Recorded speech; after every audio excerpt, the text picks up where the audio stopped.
Enfin, comme on a pu le voir sur les quelques exemples précédents, la métropole s'impose comme nouveau lieu d'expression où se combinent exigences d'efficacité économique et exigences de cohésion sociale et territoriale.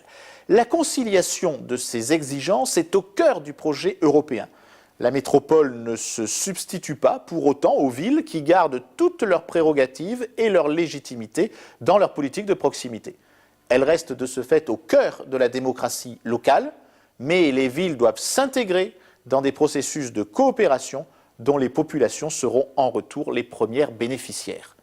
Cette exigence de cohésion territoriale, portée par les politiques de métropolisation, se substitue peu à peu à la notion de polycentrisme. Le polycentrisme donc, a évolué ces dernières années en une nouvelle notion qui est la notion de cohésion territoriale, qui donc amplifie le polycentrisme, en particulier en y intégrant la question de l'accessibilité aux services de tout citoyen, un accès équitable, et la création de territoires fonctionnels.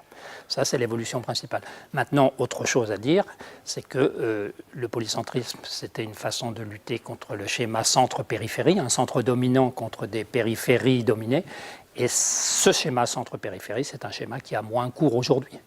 Parce qu'il y a des périphéries qui se passent très bien du centre pour produire de la richesse et de la qualité de vie, et deux, parce qu'il est difficile de fractionner l'univers européen comme ça en quelques entités, grosses entités économiques, sachant qu'on a une économie de flux et que toutes ces entités en fait sont interconnectées en permanence et fonctionnent ensemble. Donc c'est un schéma qui a moins cours aujourd'hui et qui est remplacé par la cohésion territoriale. Ainsi que le montre l'exemple de la conurbation du Randstad aux Pays-Bas, le polycentrisme n'efface pas les divergences territoriales. The Randstad is a polycentric urban region. It has been that for quite a long time, and I think from that perspective, it can serve as a case for other regions. What we're seeing now in the Randstad is a divergence between the northern part and the southern part, and Amsterdam and Utrecht are drifting apart in terms of economic development from The Hague and Rotterdam. So there is a divergence. We're also seeing that the central state, the national state, has less budget, less financial power. So there's also a shift in governance, and it means that local actors are now becoming more involved in organizing infrastructural provisioning, cultural amenities, environmental issues that have to be dealt with are also now dealt with by local actors. So we also see a shift in governance.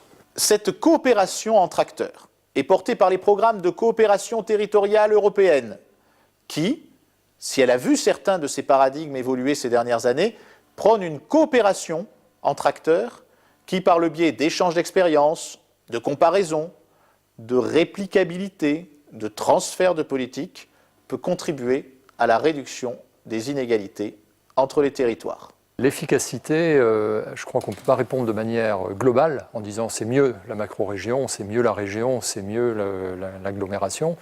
Il faut essayer de voir finalement à quelles échelles on est capable de bien travailler sur quels problèmes et notamment de ne pas avoir des projets qui soient trop cloisonnés. Alors on a eu dans le passé des projets très intéressants qui étaient des projets qui faisaient travailler ensemble les villes, d'autres qui faisaient travailler ensemble les régions. Et ça a toujours un intérêt pour de la coordination de politique publique ou de la comparaison sur des sujets spécifiques. Mais il y a une nouvelle approche qui est quand même très intéressante aujourd'hui, qui est de développer une approche multi-échelle à l'intérieur des projets eux-mêmes et pas seulement à l'intérieur des programmes. C'est-à-dire de pouvoir rassembler dans un partenariat assez large. Dans le programme MED, on a des partenariats qui vont en gros de 7-8 partenaires à plus de 20 selon la taille du projet, notamment sur des projets qui sont des projets dits stratégiques.